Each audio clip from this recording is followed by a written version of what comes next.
All right, now, bearing in mind that these two happen to be in the wrong order, as I said, that's just to keep you alert. We're going on to what is number 3 on the outline, is number 2 for me, specifically to interpret, okay? We're going to come now to the point where I'm going to lead you into the exercise of the gift of interpretation. Are you ready to be led?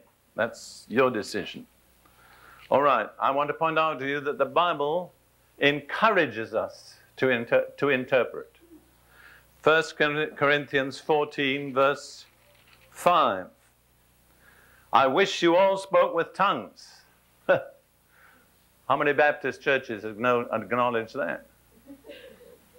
I wish you all spoke with tongues. How many is all? All is all, isn't it?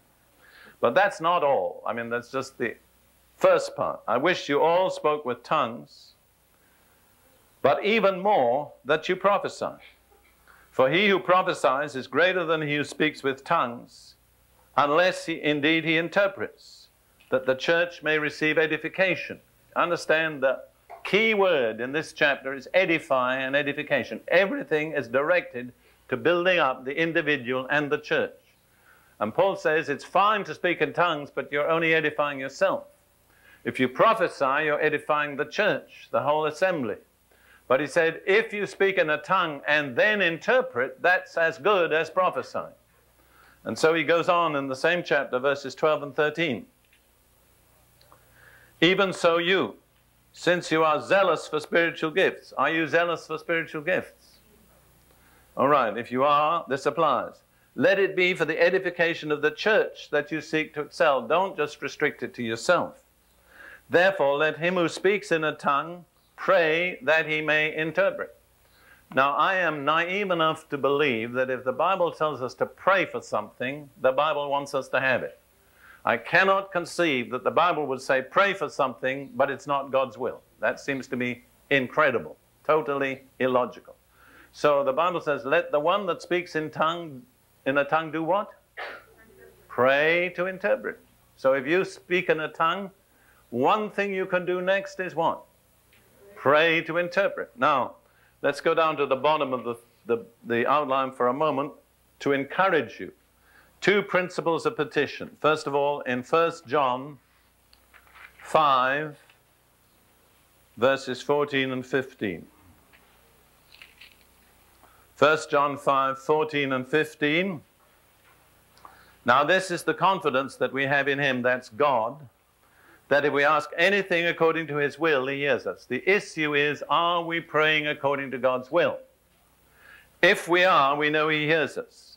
And if we know he hears us, whatever we ask, we know that we have the petition that we asked of him.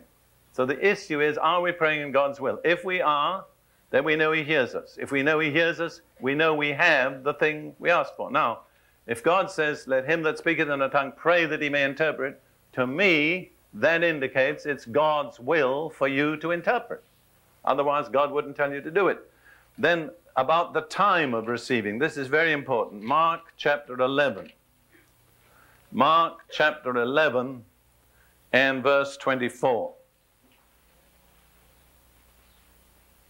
Therefore I say to you, Jesus is speaking, whatever things you ask, when you pray, believe that you receive them, and you will have them. Now that's not a fully accurate translation. The tense is wrong.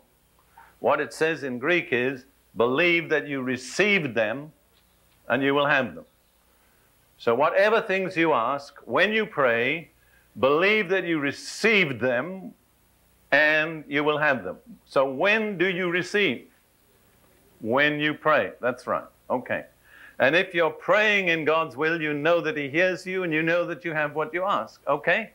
So what we're going to do very simply, well, let's look at the general assurance. We looked at it last time. We don't need to turn there. Jesus said, if you ask for bread, you'll never get a stone. If you ask for a fish, you'll never get a snake. If you ask for an egg, you'll never get a scorpion. If you ask for something good, you will never get something bad. Turn to your neighbor and say that. If you ask for something good, you will never get something bad. Okay.